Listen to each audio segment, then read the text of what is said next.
So, half-time here in Portugal, and it is not the score that any of us wanted or predicted.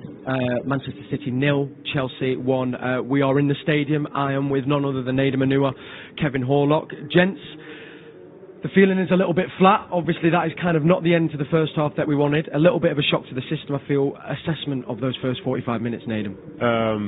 I think overall they can play a lot better.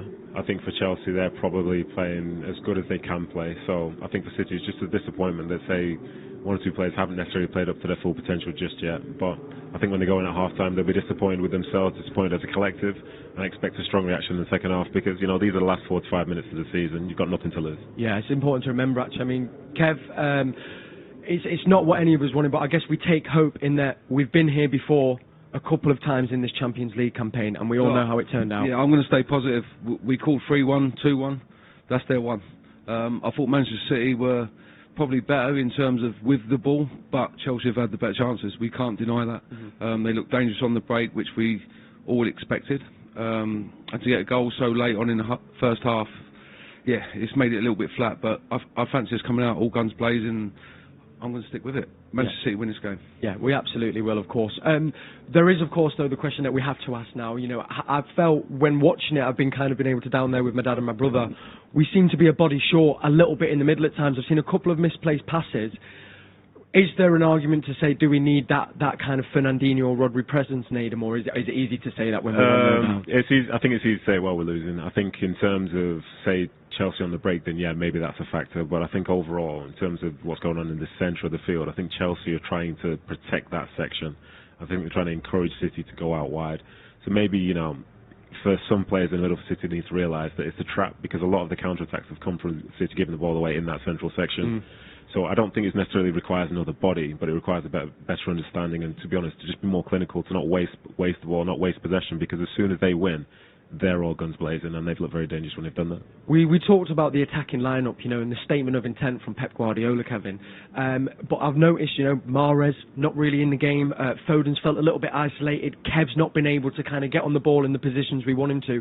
How do we go about, do you think, maybe bringing those players into the game? What is it that we're not doing or should be trying to do? Look, I think Chelsea have set up to stop that, first and foremost, and you mentioned it. Them players, the big players for us going forward, haven't had enough of the ball in good areas and not performed yet. But we're half time. Let's stay positive. Do you bring on a Ferner and take a forward player off? It looks a little bit negative to me. I think he'll possibly stick with it now.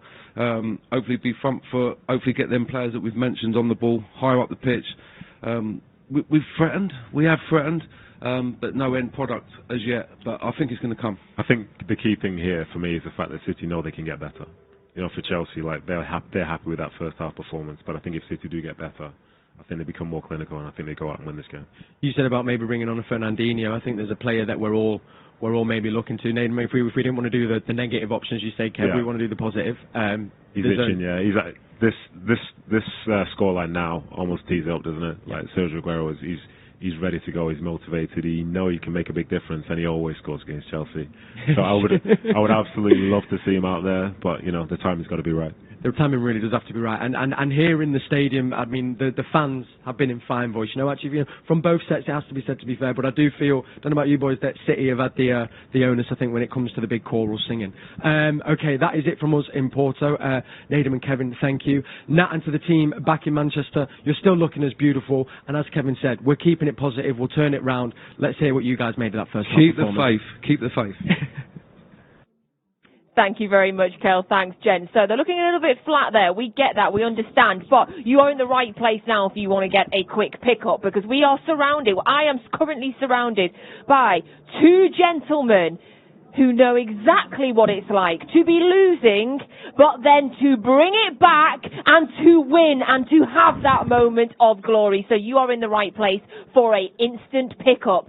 Sean Gota, we have been here before. We have gone behind before, in the quarters, in the semis, and we came back. We can do it again. Yes, without doubt. I think, you know, a reflection looking at the first half, what comes to mind is getting the ball to Sterling in those one-on-one situations, because there's a couple of times he's gotten across him, and Gareth and I were actually talking a little bit earlier, and we were saying that It's his final touch. Once he's gotten across him, it's just really getting it out of his feet so he can get his body inside of him. But he's beaten him once or twice. So in the end, it's not worked out to be how he wanted it to. But Sterling looks to have gotten the better of him.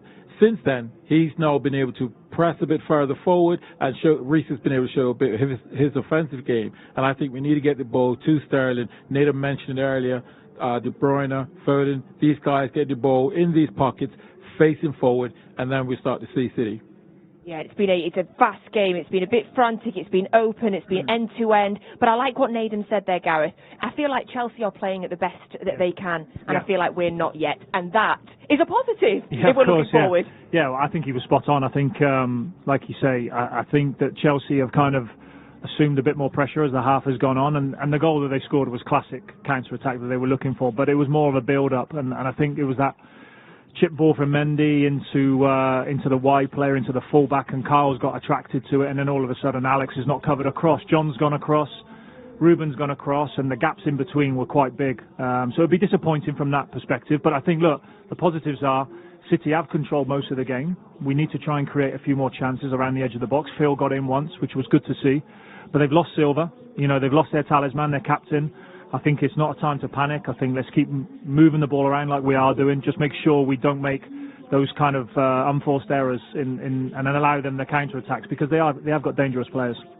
Stephen, do you think we're going to see any immediate changes at half-time, or do you think we might sit for be a bit patient for another 10, 15, 20 minutes before anything might change? That's what Pep usually does. He's not one to kind of rush or panic, Pep Guardiola. I mean, he sees things that none of us probably see anyway, if we're being honest. But I think we'll see some changes eventually. I mean, the City fan in me is wanting Fernandinho on there. He wanted a bit of captain spirit out there. But I mean, I don't think it's time to panic. I think it's time to essentially just kind of, I'm sure there'll be words said in the dressing room, relatively strong, but probably fair as well from some players. And as you were saying, like, this is a club that feeds off this anyway in general. Like, we do make it hard for ourselves. We have been here before, always 93-20. Obviously these two were in a team as well, and then of course even the semi-finals and then the quarter-finals, we don't do it the easy way, and typical City exists for a reason. But this set of players are absolutely fantastic, and they will know as well, and that's what gives me hope personally. They will know that they haven't been at their best so far, and it's probably fair to say that, but I do expect a reaction because it's the last 45 minutes of the season. Of course,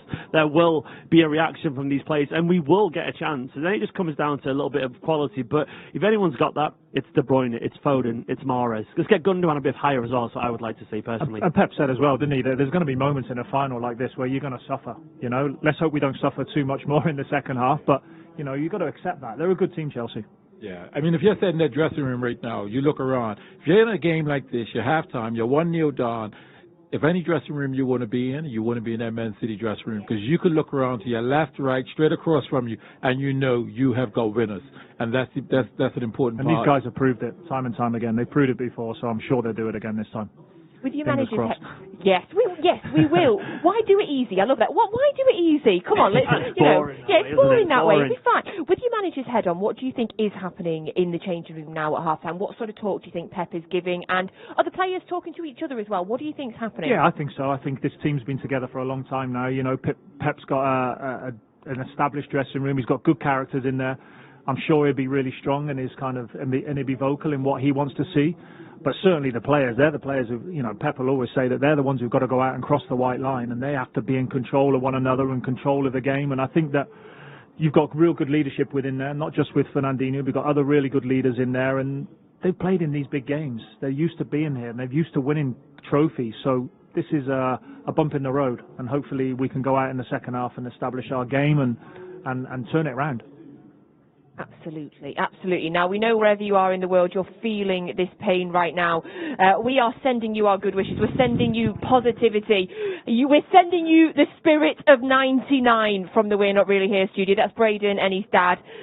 Yeah, pretty much. If I'd had a pillow, it would be on my head right now as well. And there is Captain Doug, our astronaut. He's feeling it as well. Captain Doug, don't worry. The spirit of 99. I'm loving his De Bruyne shirt framed there in the background. But I know I keep saying it, but I genuinely believe it. The spirit of 99, the spirit of 93-20, from the quarterfinals, from the semi-finals.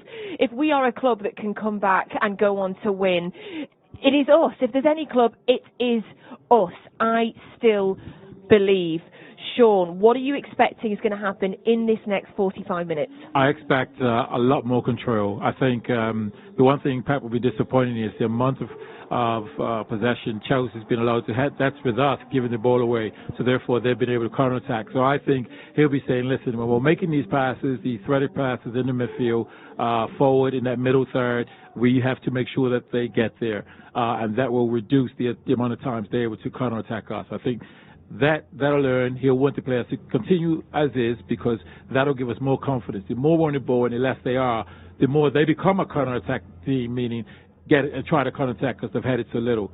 So for me, I think that'll be his most important point, which will then dominate second half.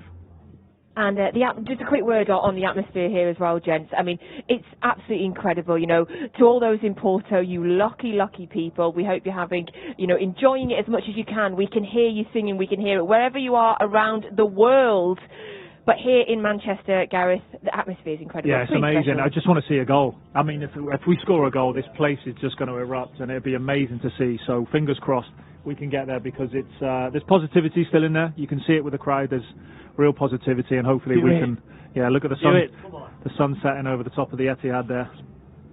Absolutely beautiful view here in Manchester. So it is Chelsea 1, City 0 as it stands in the Champions League final. But there is 45 minutes to go. We know we don't even need 45 minutes. We need a couple of minutes of genius, and we can do it. I believe, I hope you believe, our last 45 minutes of the season. Here we go, Blues. Come on, City.